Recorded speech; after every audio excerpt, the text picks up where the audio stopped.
Let us be together for a moment of centering silence.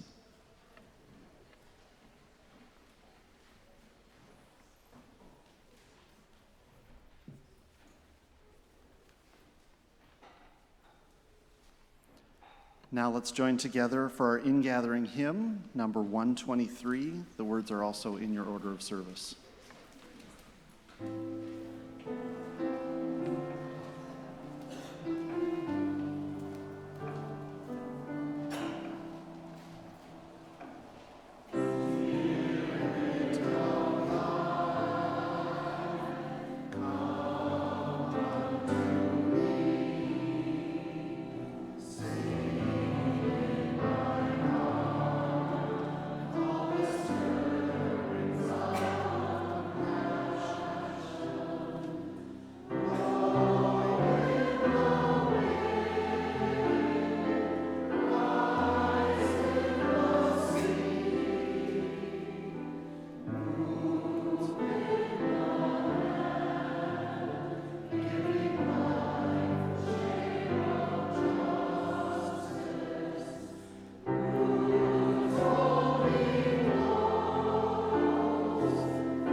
Good morning, happy May Day, and welcome to the First Unitarian Society of Madison. This is a place where curious seekers gather to explore spiritual, ethical, and social issues in a safe and accepting environment. Unitarian Universalism supports the freedom of conscience of each individual as together we seek to be a force for good in the world. My name is Mark Clear, and on behalf of the congregation, I would like to extend a special welcome to visitors. We are a welcoming congregation, so whoever you are, we celebrate your presence among us. I would like to also celebrate the presence among us of Minister Emeritus Max Gabler, who's here today.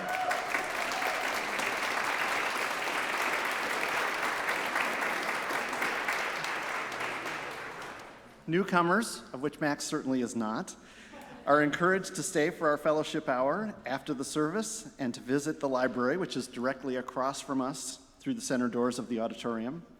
Bring your drinks and your questions. Members of our staff and lay ministry will be on hand to welcome you. This would be a good time to silence your cell phone or any other electronic device that might disrupt the service. Experienced guides are often available to give a building tour after each service, so if you'd like to learn more about this sustainably designed addition to our National Landmark Meeting House, please meet over here near the large glass windows, and hopefully someone will be available to give you a tour after the service. We welcome children to stay during the service. Remember that it also sometimes becomes difficult for those in attendance to hear in this lively acoustical environment, and our child haven in the commons right off this way are excellent places to go when you or your child need a place to squirm just a little bit more or to talk or move around. The service can still be heard and seen from both areas. I'd like to acknowledge the individuals who are helping out this morning with our service. Our sound operator is Maureen Friend. Ann Smiley is our lay minister. Elizabeth Barrett is our greeter this morning. Patricia Becker, Karen Hill, and Douglas Hill are our ushers. And the hospitality coffee is by Terry Felton and Jean Hills. Please note the announcements in the red floors insert in your order of service, which describe upcoming events at the Society and provide more information about today's activities. Again, welcome. We hope that today's service will stimulate your mind, touch your heart, and move your spirit.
glad you're all here this morning. No matter what road you came here by or how you journeyed, I'm glad to be with you this morning. And to highlight that, I would like to invoke the words of Robert Frost.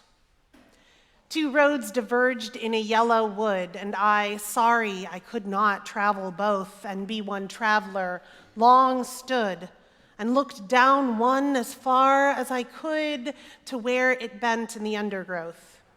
Then took the other, just as fair, and having perhaps the better claim because it was grassy and wanted wear. Though as for the passing there, had worn them really about the same, and both that morning equally lay in leaves no step had trodden black. Oh, I kept the first for another day, though knowing how way leads on to way I doubted if I would ever come back. I shall be telling this tale with a sigh, somewhere ages and ages hence. Two roads diverged in a wood, and I took the one less traveled by, and it has made all the difference. I hope this community makes a difference in your life, and one of the things we do is we light chalices. So if you wanted to rise in body and or spirit to light our chalice this morning, the words are written in your order of service, and if you'll join me in reading them aloud. The chalice lit amongst us is a beacon of hope in a world in crisis, a beacon of possibility made manifest in community, a beacon of warmth through our interconnections, a beacon of light illuminating our shared wisdom, a beacon of connection by our being together. And since we are together, let's turn to one another and exchange friendly greetings this morning.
Would like, and also if you would like, you can come up to hear a story. It's the Message for All Ages time, which is one of my favorite times. So if there's anybody up here who wants to hear a story, come on and sit down. Right. Oh, there's so much enthusiasm. I'm excited by this. I'm excited.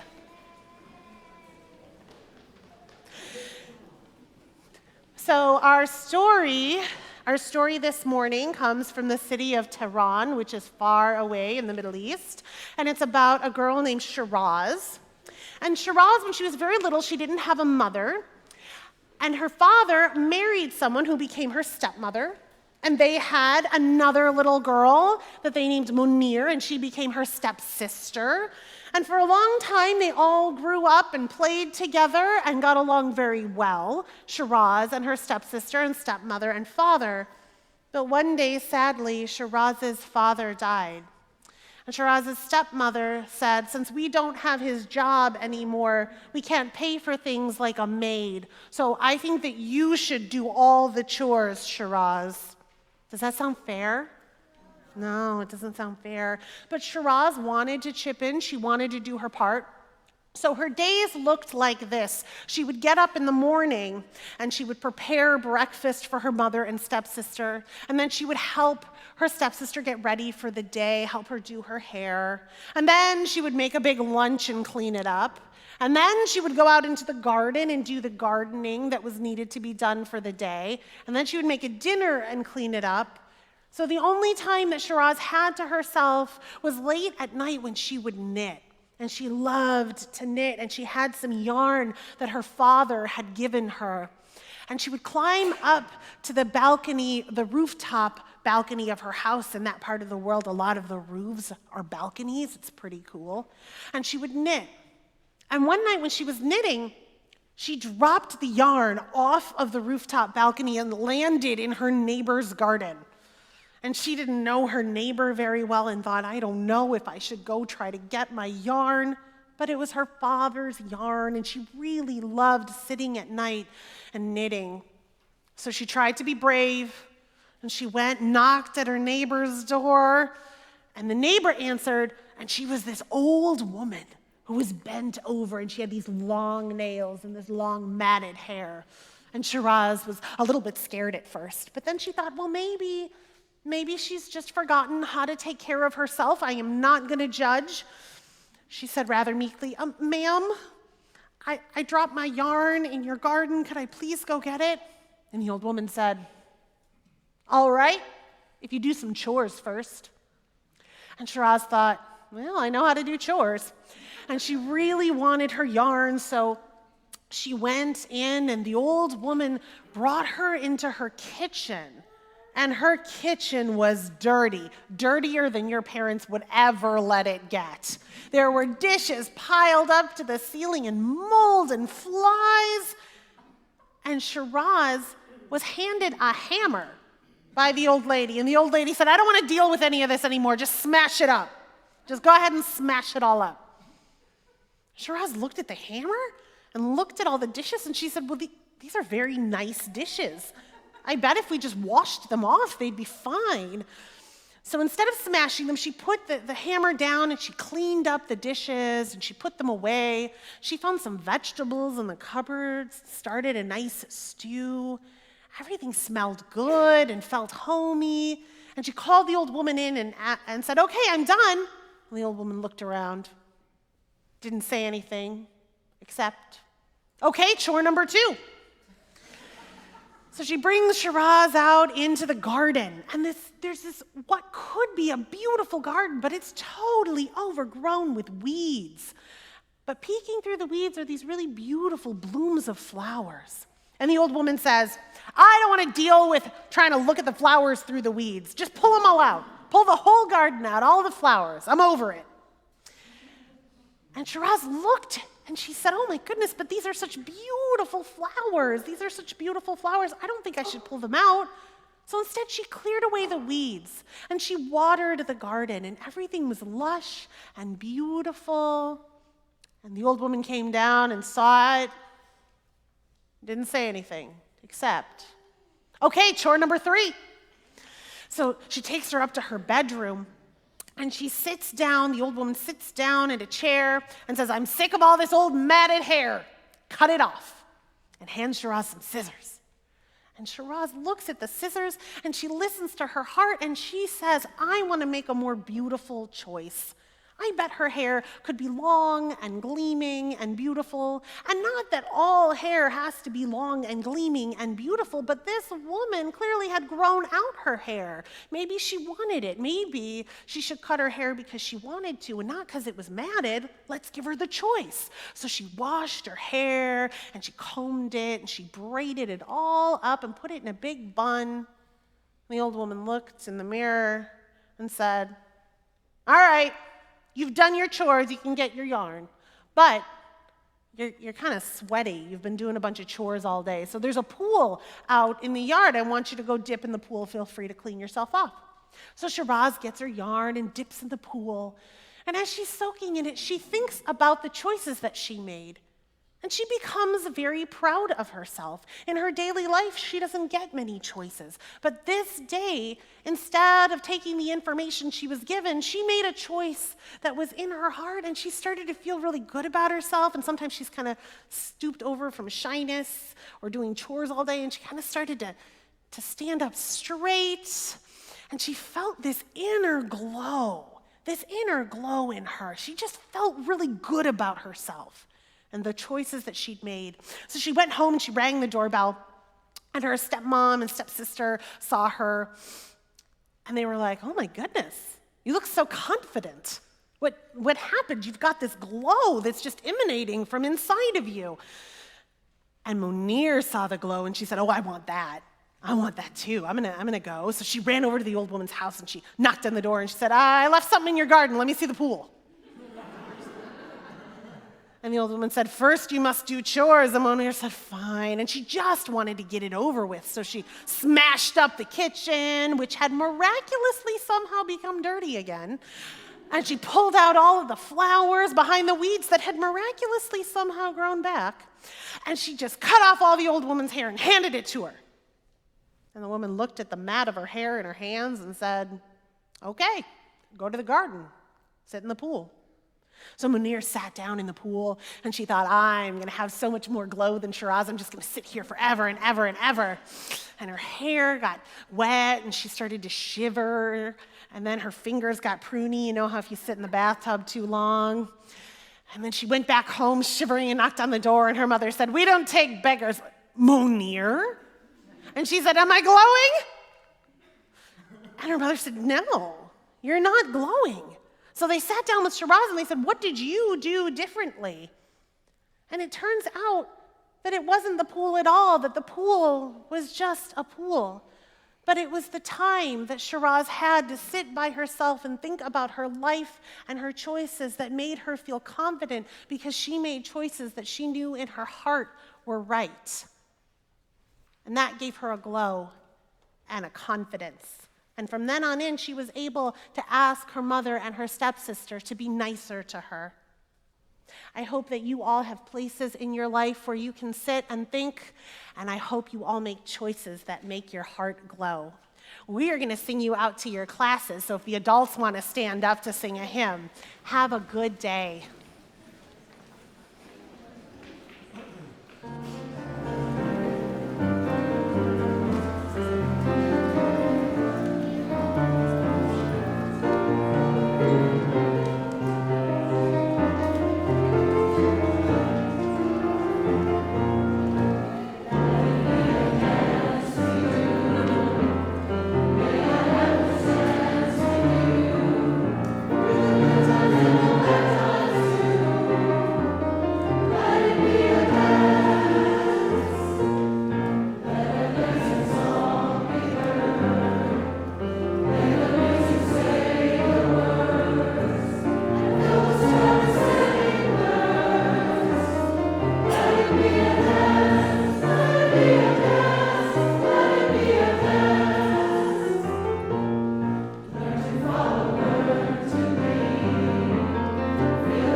seated.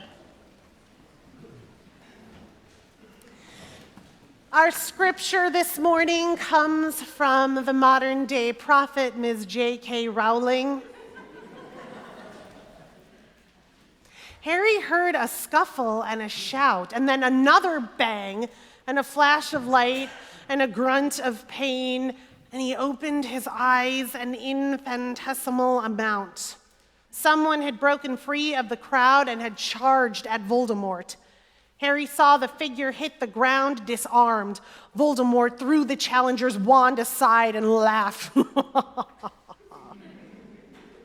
"And who is this?" he said in his soft snake's hiss. "Who has volunteered to demonstrate what happens to those who continue to fight when the battle is lost?" Bellatrix gave a delighted laugh. "It's Neville Longbottom, my lord, the boy who's been giving our dark arts teachers so much trouble. The son of those Aurors I tortured till they went insane, remember?" "Ah, yes, I remember," said Voldemort, looking down at Neville, who was struggling back to his feet, unarmed, unprotected, standing in no man's land between the survivors and the Death Eaters, Voldemort's followers. "But you're a pureblood, aren't you, my brave boy, from a good wizarding family?" Neville stood facing Voldemort, his empty hands curled into a fist. "So what if I am?" he said loudly. "You show spirit and bravery, and you come from noble stock. You'll make a very valuable Death Eater. We need your kind, Neville Longbottom. Just get out of the way and come stand beside me." "I'll join you when hell freezes over," said Neville. "Dumbledore's army!" He shouted and was answered with cheers from the crowd, whom Voldemort's silencing charms seemed unable to hold. "Very well," said Voldemort, and Harry heard more danger in the silkiness of his voice than in the most powerful curse. "If that is your choice, Longbottom, we revert to the original plan. On your head be it." Still watching through his lashes, Harry saw Voldemort wave his wand, and seconds later, something that looked like a misshapen bird flew through the half-light and landed in Voldemort's hand. He shook the mildewed object by its point and dangled, empty and ragged, the sorting hat.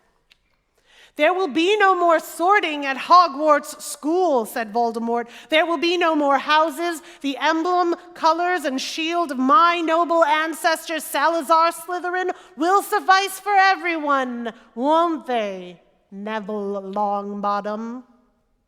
He pointed his wand at Neville, who grew rigid and still, and forced the hat on Neville's head. Then he set it on fire. And then several things happened at once.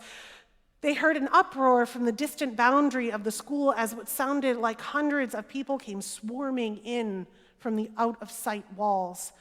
Voldemort's giant army of giants and Death Eaters broke rank in response, and Voldemort's giant snake Nagini descended on a paralyzed Neville and a cursed Harry. In one swift, fluid motion, Neville broke free from the body bind cursed upon him. The flaming hat fell off of him, and he drew from its depths something silver with a glittering rubied handle. The slash of the silver blade could not be heard above the roar of the oncoming crowd, nor the charging giants, yet it seemed to draw every eye. With a single stroke, Neville sliced off the great snake's head, which spun high in the air, gleaming in the light flooding in from the entrance hall. Voldemort's mouth was open in a scream of fury that no one could hear, and the snake's body thudded to the ground at his feet. The word of the good book.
Thank you, choir.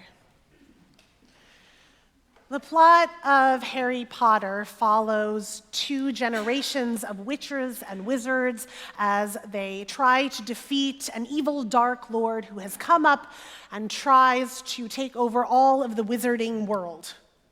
Who here has read the Harry Potter books or seen the movies or is familiar with this somehow? So if you haven't, a couple of things. One, spoiler alert. We're going to talk about what happens in the books. Two, I hope that you can gain some understanding of the characters from an exercise we're going to do in just a second. And three, how did you do that? Seriously, I'm impressed. So, the first generation of Harry Potter characters was unsuccessful in defeating Lord Voldemort. And the second generation of Harry Potter characters was, spoiler alert, successful in defeating the Dark Lord. And I want to focus on two different characters to examine how this was possible. So I'm going to say the name of a character, and I want you to yell out attributes or adjectives that remind you of this character, okay? Neville Longbottom. Was Neville red-haired? I thought that was the Weasleys. Okay. All right. Wait. Let's start over. We still got this. Clumsy. There we go. Neville Longbottom. Forgetful. Victim. Awkward. Loyal. Nerdy. Shy. Okay, we're getting a picture of Neville Longbottom, yes? Yes, okay. Next one. Peter Pettigrew. Evil. Rat. Sneaky. Misguided. Mean. Yeah, so we're getting a different picture of these characters, possibly, yes? I think this is interesting because I read an article from Tor.com a couple of years ago that said, and it was titled, Neville Longbottom is the most important character in Harry Potter. Neville Longbottom is the most important character in Harry Potter, and it posited that the reason that Neville Longbottom was the most important character in Harry Potter is because if it were not for one choice that Neville Longbottom made, the second generation would also not have been successful in defeating the Dark Lord.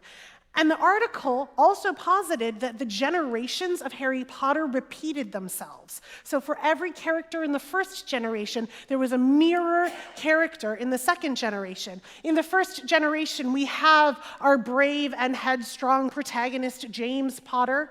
He has his two best friends, Remus Lupin, who is incredibly smart and really gifted at magic. And let's face it, they might not have gotten much done without Remus in the beginning years.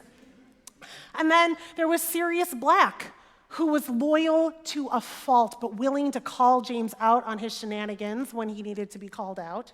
They had an antagonist Slytherin boy in Severus Snape, who tried to be up to no good, but in the end didn't have the heart to be truly evil.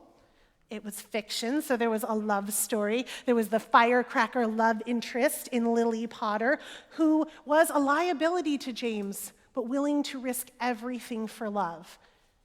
And then there was Peter Pettigrew, the bumbling sidekick who was tangentially related to the group, someone who was trusted with their secrets and a friend, but not necessarily always in on the action. Peter was so trusted that he knew where James and Lily were hiding when Lord Voldemort went to look for them. You see, it turns out that Harry is the key to defeating Lord Voldemort. When James and Lily found this out, when Lord Voldemort found this out, he came after Harry, and James and Lily tried to hide him. And Lord Voldemort knew that Peter Pettigrew knew where they were hiding, so he gave Peter Pettigrew a choice. He found him and he said, either you join me, you become a Death Eater, you join the dark forces, or you die. Not pleasantly, I might add. And Peter Pettigrew made a decision based in fear. He gave up the location of Lily and James. Peter Pettigrew told Lord Voldemort where they were. Lord Voldemort found Lily and James and killed them, and also tried to kill Harry. But in Lily's dying, she put a love shield that protected Harry. So when Lord Voldemort sent his death curse at Harry, it backfired and hit him. But Lord Voldemort was not defeated because he had hid parts of his soul in these things called Horcruxes.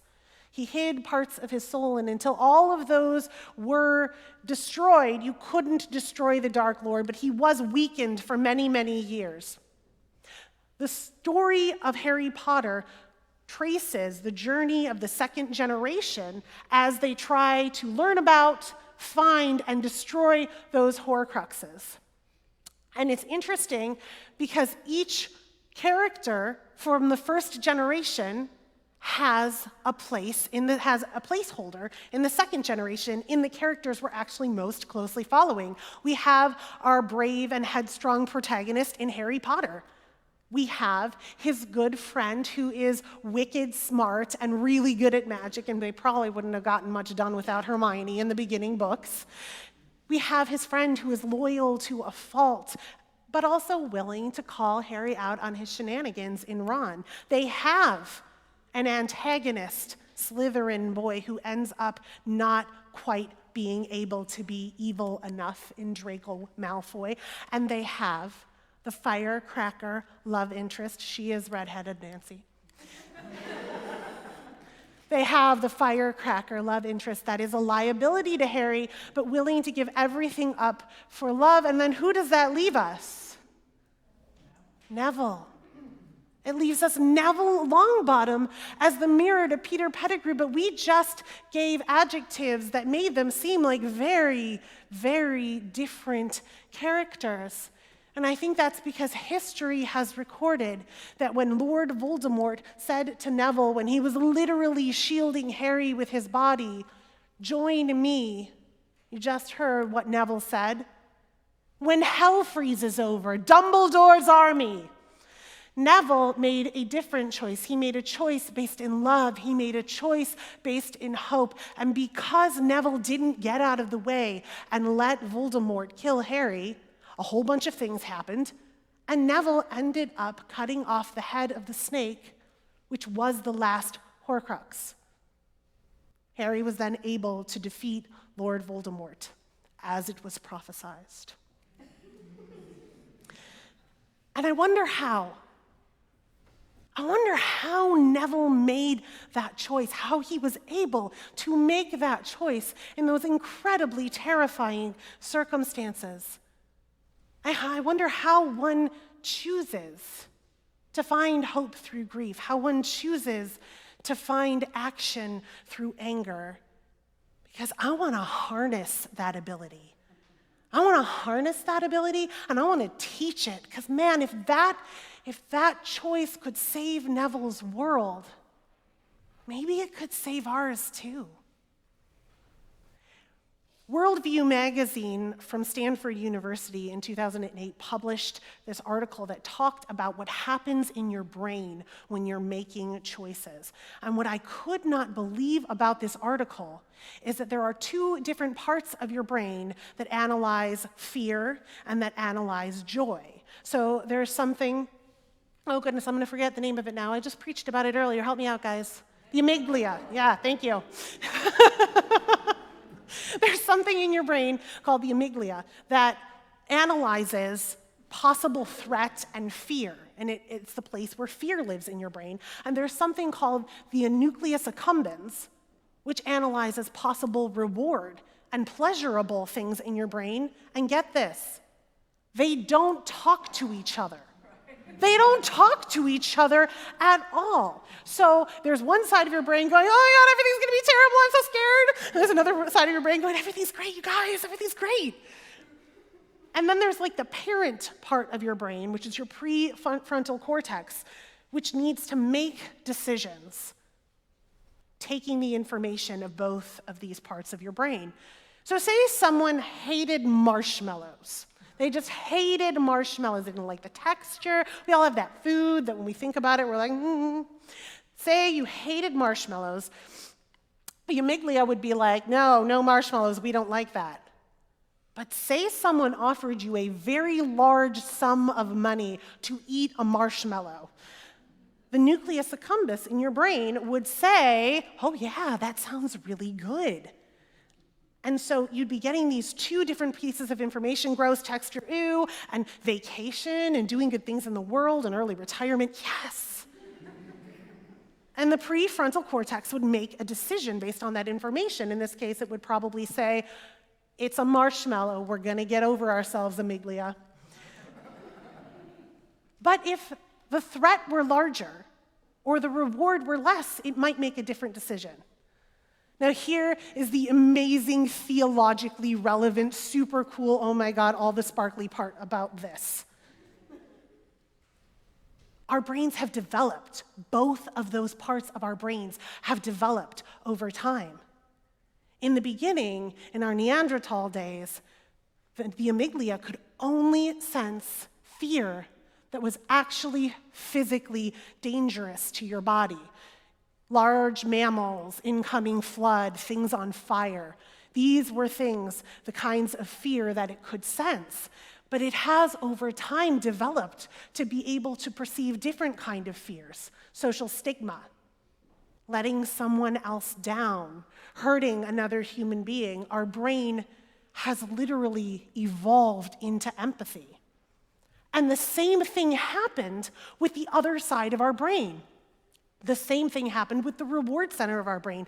At first, it could only analyze things like warmth and food, things that would help you stay alive. But as humanity evolved, so did our brains, and we were able to take in reward centers like feeling like you did a good job when you did something. Somebody else giving you a compliment, doing something good for another human being. We were actually able to grow our brains, to literally grow our mindsets, to become empathetic. And why I think this is marvelous is because we get a choice as human beings whether we want to pay more attention to our inner critics and our inner cynics, or to listen to our deepest callings and universal wisdom. And the more we choose the second and ignore the first when it's not useful to us, the more our brains will evolve to be able to hear those good possibilities and shut down unnecessary fears. It's literally a generational gift, and it's a spiritual discipline. I've seen this generational pattern of fear in my own family. My grandfather was a man who lived his life with a lot of fear. It was instilled by the Catholic Church and the US military, and I'm sure his own upbringing. But I don't think my grandfather ever made a choice that wasn't about self-preservation. My grandfather died a couple of years ago. This is important for you to know. My grandfather died a couple of years ago. And anyone who has had an interesting relationship with a loved one, anyone who's had a difficult relationship with a loved one tends to grieve that loved one's death more. Ask anyone who's worked as a chaplain. If someone has lived a long, full life and they had a good relationship with their loved ones, it's always sad when that person dies, but it's often not tragic. Those people are often able to find closure. But if you have a difficult relationship with your loved one, if you have a difficult relationship with your loved one or a complicated relationship with your loved one, and they die, you're often sent into cycles of turmoil and grief because you know that in this lifetime, that relationship will never be worked out. I was watching this dynamic on my aunts and my uncles in my grandfather's funeral. And I was most drawn, probably naturally, to the reaction of my own father. My dad is not what you would call a warm man. I don't think anyone has ever accused him of being personable. But he's a good man. I think his stockpiled misanthropy comes from growing up in a household with a man we literally called Grandpa Tiger because of his propensity to roar.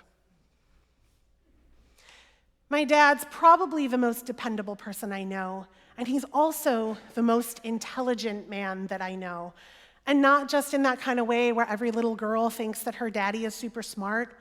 My dad is smart in the kind of way that a man with no formal education works graveyard shifts for 35 years, and he greets the night sky with so much awe and so much wonder that he builds himself a telescope using a book he checked out of the library, things he found in the garage, and a trip to Ace Hardware.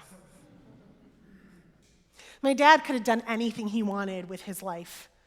He reads theoretical physics books for fun. I think that he could have picked up any profession that had any kind of technical element with ease and a lot of success. But instead, my dad has spent 35 years delivering the Detroit News and Free Press newspapers. It's his job to wake up at 2 o'clock in the morning and put them in newsstands and convenience stores for when the 9-to-5 world is waking and in want of them. When I was young, our house had kind of thin walls, and I have his wake-up routine still memorized. An alarm clock would go off about 10 minutes to 2 a.m. near his bed, and then a few minutes later, another one would go off sort of further away in the room. And then a few minutes later, one would go off in the living room. And then I would hear this noise. Ugh. Every day without fail, I would hear that noise. Ugh. And it sounded so defeatist to me. That noise sounded like the cry of a life unfulfilled. I was thinking about this while I was in my grandfather's funeral, and I became so angry. That noise echoed in my head, and I looked at the smiling pictures of my grandfather living his life fulfilled because he made selfish choices. And I think it was the first time I ever considered that someone I loved didn't deserve happiness. I was so angry. Later, I had a conversation with my mother. My mom and dad have been divorced for 20 years, but I still think she knows him better than anyone on the earth. And I was saying to her, Mom, I'm so mad. I just realized Dad could have done anything he wanted with his life. He could have done anything he wanted with his life. He could have been anything. He knows everything. He can fix anything. He can make anything. He could have done anything he wanted with his life. And I expected my mother would be angry with me and that we would both get worked up and have a good rant. But she just looked at me, rested her hands on her tea mug, and she said, Julie, are you doing what you want with your life? And I thought about it, and at the time I was in seminary. I was following a call that not many working-class girls from Detroit get to follow. And I said, yeah. Actually, I'm doing exactly what I want with my life. I'll never forget, my mother looked at me and she said, Julie, if you're doing exactly what you want with your life, your dad did exactly what he wanted with his. It was a choice. Of course, it was a choice. When my mother got pregnant, my dad chose health care for us over an education for him. It was a choice. That sound at 2 o'clock in the morning, that wasn't a sound of defeat. That was that man's battle cry. That was him saying that I am going to raise my children in a world that has as much wonder and as much possibility as I see in the night sky, and I am going to make sure that their childhood is devoid of the fear that permeated mine. In fiction and in fantasy, we immortalize these actions by these characters because they make our spirit soar. And anytime your spirit is soaring, it's a good indication that that is what God wants for you. We don't write about people who made decisions from fear because nothing ever happens to them. They survived. And we, as humanity, have developed so far beyond that being the only thing possible for our lives' survival. And yet, my dad is not Neville Longbottom, and we don't live in that world. We live in this one. And I may be speaking broadly beyond my own experience here, but I don't think anyone in this room has ever had the choice of joining the Dark Lord or slaying a mythic serpent for good to prevail. Our choices are usually not as simple as that. And they're usually also not as grandiose, but they might be more difficult because we have to make them day in and day out, over and over again. There's not one moment where we can choose fear or love. Every day we have to decide whether we're going to show up or stay home. Every day we have to decide if we're going to complain about it or pray about it. Every day, we have to decide whether we think someone else's intentions are noble or suspect and whether we're going to increase or step away from those bonds. Every day, we have to make these choices. And sometimes in our human lives, day to day, we don't know how those choices are even going to affect the rest of the world. We can't see the ripples of our actions. This congregation chose to put up a Black Lives Matter sign to stand in solidarity with a movement that says that Black Lives Matter. And someone made a choice based on fear. Last Thursday night or Friday morning, someone made a choice based on fear of the other or fear of losing status. They made a choice to cut down that sign. Our congregation needed to respond. And you had a lot of choices to make too. You chose to stitch back up that sign, and it stands now scarred but strong. And not only did you choose to put the sign back up, you chose to stand out in front of it in bright yellow shirts that said, "Standing on the side of love," and sing and interact with the people walking by on the streets. A reporter asked, "Why are you doing this? Are you hoping to change people's minds? What's the goal here?" And the answer was, "We don't even know for sure. We know that the choice we have to make is to do nothing, to feel defeated, or to try again and to sing and to see what happens, to find out what the effects of our actions are on this world." And it turns out that sign, it did affect people. We learned, people told us stories as they were walking by, that the putting up of the sign itself affected them. They felt like people stood in solidarity with them, or they had hope for goodness in the world. And when that sign was cut down, they told us that they felt like they had a relationship with it. They passed it when they walked to work every day. And when the sign was sliced, a little bit of their spirit was sliced too. And when you chose to put it back up, when you chose not only to put it back up, but to stand out there and sing and share stories and song and spirit, that healed their spirit as well. It affected them. It made them, some of them said, want to go out and do more good in the world. You couldn't have known the effects of your choices, but you chose hope. And you chose love in the face of fear. I took the opportunity to ask my dad if my mom was right. It took a lot of courage, actually. My dad and I don't have those kind of conversations. And he answered me. It took him a minute, but he answered me. He never took his hand off his beer. Never let his eyes leave the game. But he said, "Julie, I was never going to change the world. maybe you can.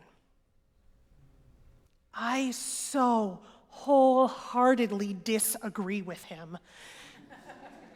He changed my world. And so in doing, he has an effect on everyone that I have an effect on, and everyone that they have an effect on, because that is how human interaction works.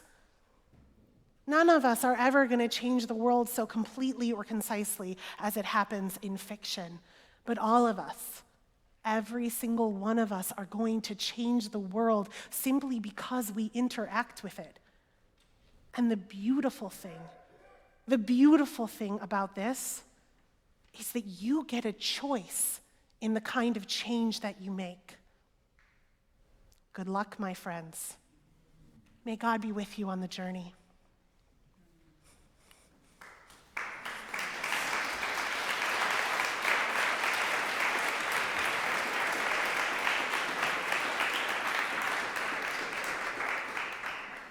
One of the ways that we change the world is that we share our resources. Today, our offering is going to be taken up by the Madison Dental Initiative. The Madison Dental Initiative is a program that helps folks who can't afford dental care make healthy choices about their mouths and give them the availability to have affordable dental care. So please be generous as you are able.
Most weeks we have a book out there for you to write cares that are on your heart and mind in. These are the cares of our congregation. Matt Anderson's mother, Marianne, passed away Saturday. Thoughts and prayers appreciated. Last night I saw Amber Dillinger. Don't have the dyslexic minister read things. It's a one-woman play about the choices members of the military make and their families make. Thoughts and prayers to combats and civilian families. Fervently hoping for a peaceful and pain-free spring and summer for my cousin Rachel, who has been battling a rare and fatal brain cancer with every method currently available, including experimental treatments. Sadly, the beast is still progressing, but I am amazed by her strength and positive attitude. She remains in my thoughts and prayers. From Julie Eden. You'll now rise and join me in our final hymn today.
That I didn't tell you is that I wish my dad would have gone to college. I wish he would have gotten an engineering degree. Maybe he could have helped me pay off my student loans.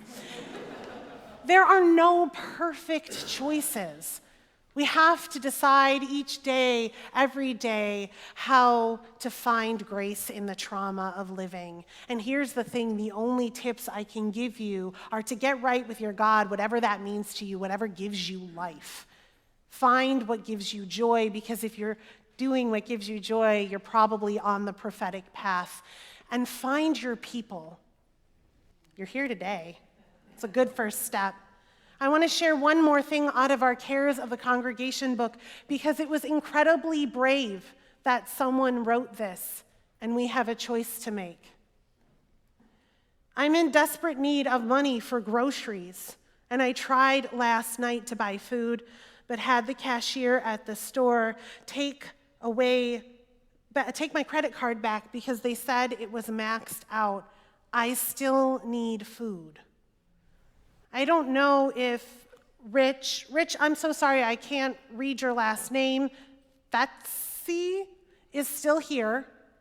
But if you know Rich, you have a choice to make, whether you want to talk to him or not. And Rich, if you want, we have lay ministers that you can come talk to. If you're a lay minister, will you raise your hand? Come talk to a lay minister. That's what community is for. That's how you're able to give yourself the sustenance, both physical and spiritual, to go on making the most beautiful choices. Rely on one another, friends. Blessed be. Go in peace, return in love. And please be seated.